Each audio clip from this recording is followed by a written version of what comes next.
श्रीगुरुभ्यो नमः। ॐ श्री परमात्मने नमः। अथ एकादशोऽध्यायः। विश्वरूपदर्शनयोगः। यथा प्रदीप्तं ज्वलनं पतङ्गाः विशन्ति नाशाय समृद्धवेगाः, तथैव नाशाय विशन्ति लोकाः तवापि वक्त्राणि समृद्धवेगाः। यथा प्रदीप्तं ज्वलनं पतङ्गाः विशन्ति नाशाय समृद्धवेगाः, तथैव नाशाय विशन्ति लोकाः तवापि वक्त्राणि समृद्धवेगाः। लेलिह्यसे ग्रसमानः समन्तात् लोकान् समग्रान् वदनैज्ज्वलद्भिः, तेजोभिरापूर्य जगत्समग्रं भासस्तवोग्राः प्रतपन्ति विष्णो। लेलिह्यसे ग्रसमानः समन्तात् लोकान् समग्रान् वदनैज्ज्वलद्भिः, तेजोभिरापूर्य जगत्समग्रं भासस्तवोग्राः प्रतपन्ति विष्णो। आख्याहि मे को भवानुग्ररूपो, नमोऽस्तु ते देववरप्रसीद। विज्ञातुमिच्छामि भवन्तमाद्यं, न हि प्रजानामि तव प्रवृत्तिम्। आख्याहि मे को भवानुग्ररूपो, नमोऽस्तु ते देववरप्रसीद। विज्ञातुमिच्छामि भवन्तमाद्यं, न हि प्रजानामि तव प्रवृत्तिम्। श्रीभगवान् उवाच। कालोऽस्मि लोकक्षयकृत् प्रवृद्धो, लोकान् समाहर्तुमिह प्रवृत्तः। ऋतेऽपि त्वां न भविष्यन्ति सर्वे, येव स्थिताः प्रत्यनीकेषु योधाः। कालोऽस्मि लोकक्षयकृत् प्रवृद्धो, लोकान् समाहर्तुमिह प्रवृत्तः। ऋतेऽपि त्वां न भविष्यन्ति सर्वे, येव स्थिताः प्रत्यनीकेषु योधाः। तस्मात् त्वमुत्तिष्ठ यशो लभस्व, जित्वा शत्रून् भुङ्क्ष्व राज्यं समृद्धम्। मयैवैते निहताः पूर्वमेव, निमित्तमात्रं भव सव्यसाचिन्। तस्मात् त्वमुत्तिष्ठ यशो लभस्व, जित्वा शत्रून् भुङ्क्ष्व राज्यं समृद्धम्। मयैवैते निहता पूर्वमेव, निमित्तमात्रं भव सव्यसाचिन्। द्रोणं च भीष्मं च जयद्रथं च कर्णं तथान्यानपि योधवीरान्, मया हतांस्त्वं जहिमा व्यधिष्ठा, युध्यस्व जेतासि रणे सपत्नान्। द्रोणं च भीष्मं च जयद्रथं च कर्णं तथान्यानपि योधवीरान्, मया हतांस्त्वं जहिमा व्यधिष्ठा, युध्यस्व जेतासि रणे सपत्नान्। सञ्जय उवाच। एतच्छ्रुत्वा वचनं केशवस्य, कृताञ्जलिर्वेपमानः किरीटी, नमस्कृत्वा भूय एवाह कृष्णं, सगद्गदं भीतः प्रणम्य। एतच्छ्रुत्वा वचनं केशवस्य, कृताञ्जलिर्वेपमानः किरीटी, नमस्कृत्वा भूय एवाह कृष्णं, सगद्गदं भीतः प्रणम्य। अर्जुन उवाच। स्थाने हृषीकेश तव प्रकीर्त्या, जगत्प्रहृष्यत्यनुरज्यते च। रक्षांसि भीतानि दिशो द्रवन्ति, सर्वे नमस्यन्ति च सिद्धसङ्घाः। स्थाने हृषीकेश तव प्रकीर्त्या, जगत्प्रहृष्यत्यनुरज्यते च। रक्षांसि भीतानि दिशो द्रवन्ति, सर्वे नमस्यन्ति च सिद्धसङ्घाः। कस्माच्च तेन न मेरन्महात्मन्, गरीयसे ब्रह्मणोऽप्याधिकत्रे। अनन्तदेवेश जगन्निवास त्वमक्षरं सदसत्तत्परं यत् कस्माच्च तेन न मेरन्महात्मन् गरीयसे ब्रह्मणोऽप्यादिकर्त्रे अनन्तदेवेश जगन्निवास त्वमक्षरं सदसत्तत्परं यत् त्वमादिदेवः पुरुषः पुराणः त्वमस्य विश्वस्य परं निधानम् वेत्तासि वेद्यं च परं च धाम त्वया ततं विश्वमनन्तरूपा त्वमादिदेवः पुरुषः पुराणः त्वमस्य विश्वस्य परं निधानम् वेत्तासि वेद्यं च परं च धाम त्वया ततं विश्वमनन्तरूपा वायुर्यमो अग्निर्वरुणश्च शाङ्कः प्रजापतिस्त्वं प्रपितामहश्च नमो नमस्तेऽस्तु सहस्रकृत्वः पुनश्च भूयोऽपि नमो नमस्ते वायुर्यमोऽग्निर्वरुणश्च शाङ्कः प्रजापतिस्त्वं प्रपितामहश्च नमो नमस्तेऽस्तु सहस्रकृत्वः पुनश्च भूयोऽपि नमो नमस्ते नभः पुरस्तादथ पृष्ठतस्ते नमोऽस्तु ते सर्वत एव सर्वा अनन्तवीर्यामितविक्रमस्त्वं सर्वं समाप्नोषि ततोऽसि सर्वः नमः पुरस्तादथ पृष्ठतस्ते नमोऽस्तु ते सर्वत एव सर्वा अनन्तवीर्यामितविक्रमस्त्वं सर्वं समाप्नोषि ततोऽसि सर्वः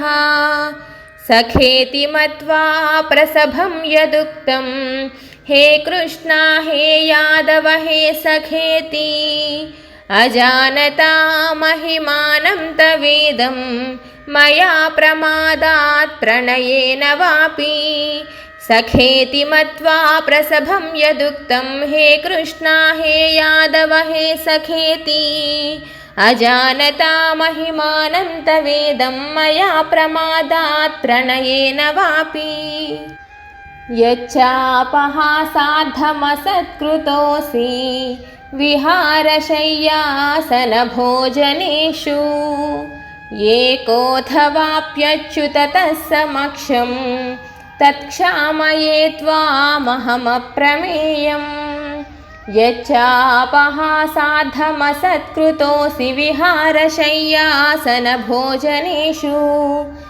एकोऽथवाप्यच्युत तत्समक्षं तत्क्षामये त्वामहमप्रमेयम् पितासि लोकस्य चराचरस्य त्वमस्य पूज्यश्च गुरुर्गरीयान् न त्वत्समोऽस्तभ्यधिककुतोऽन्यो लोकत्रयेऽप्यप्रतिमप्रभावा पितासि लोकस्य चराचरस्य त्वमस्य पूज्यश्च गुरुर्गरीयान् न त्वत्समोऽस्तभ्यधिककुतोऽन्यो लोकत्रयेऽप्यप्रतिमप्रभावा तस्मात् प्रणम्य प्रणिधाय कायं प्रसादये त्वामहमीशमीड्यं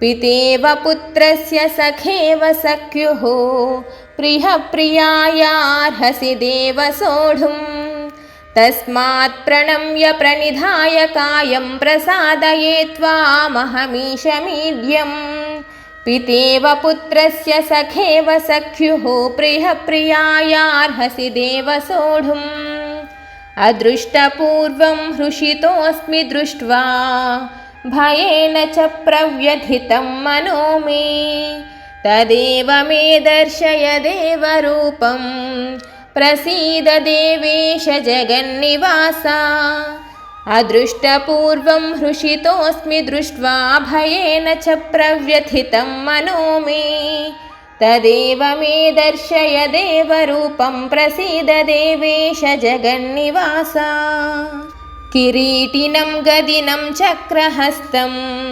इच्छामि त्वां द्रष्टुमहं तथैव तेनैव रूपेण चतुर्भुजेन सहस्रबाहो भव विश्वमूर्ते किरीटिनं गदिनं चक्रहस्तं इच्छामि त्वां द्रष्टुमहं तथैव तेनैव रूपेण चतुर्भुजेन सहस्रबाहो भव विश्वमूर्ते। श्रीभगवान् उवाच मया प्रसन्नेन तवार्जुनेदं रूपं परं दर्शितमात्मयोगात् तेजोमयं विश्वमनन्तमाद्यं यन्मे त्वदन्येन न दृष्टपूर्वं मया प्रसन्नेन तवार्जुनेदं रूपं परं दर्शितमात्मयोगात् तेजोमयं विश्वमनन्तमाद्यं यन्मे त्वदन्येन न दृष्टपूर्वं न वेदयज्ञाध्ययनैर्न दानैः न च क्रियाभिर्न तपोभिरुग्रैः एवं रूपः शक्य अहं नृलोके द्रष्टुं त्वदन्येन कुरु प्रवीरा। न वेदयज्ञाध्ययनैर्न दानैर्न च क्रियाभिर्न तपोभिरुग्रैः एवं रूपः शक्य अहं नृलोके द्रष्टुं त्वदन्येन कुरु प्रवीरा। मा ते व्यथा मा च विमूढभावो दृष्ट्वा रूपं घोरमिदृज्ञमेदं व्यपेतभिप्रीतमनाः पुनस्त्वं तदेव मे रूपमिदं प्रपश्य।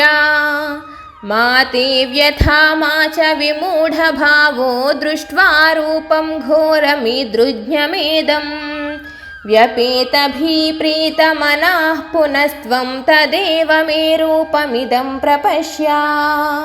संजय उवाच इत्यर्जुनं वासुदेवस्तथोक्त्वा स्वकं रूपं दर्शयामास भूयः आश्वासयामास च भीतमेनं भूत्वा पुनः सौम्य वपुर्महात्मा। इत्यर्जुनं वासुदेवस्तथोक्त्वा स्वकं रूपं दर्शयामास भूयः आश्वासयामास च भीतमेनं भूत्वा पुनः सौम्य वपुर्महात्मा। अर्जुन उवाच दृष्ट्वेदं मानुषं रूपं तव सौम्यं जनार्दन इदानीमस्मि संवृत्तः सचेताः प्रकृतिं गतः।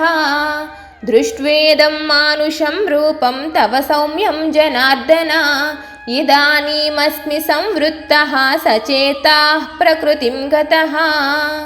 श्रीभगवान् उवाच सुदुर्दर्शमिदं रूपं दृष्टवानसि यन्मम देवाप्यस्य रूपस्य नित्यं दर्शनकाङ्क्षिणः।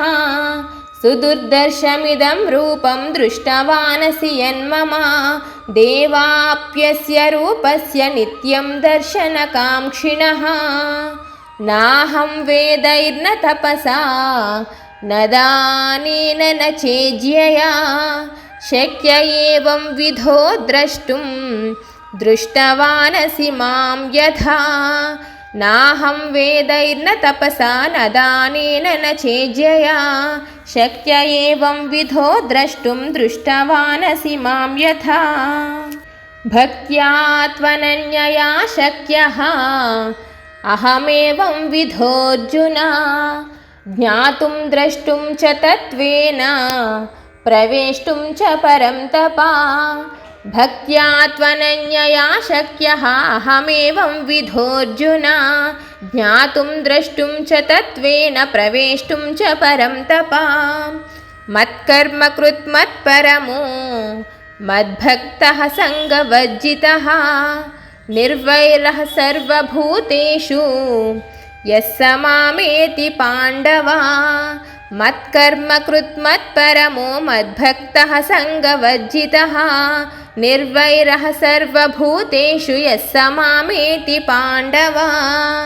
ॐ तत्सदिति श्रीमद्भगवद्गीतासूपनिषत्सु ब्रह्मविद्यायां योगशास्त्रे श्रीकृष्णार्जुनसंवादे विश्वरूपदर्शनयोगो नाम एकादशोऽध्यायः। हरिः ओम्।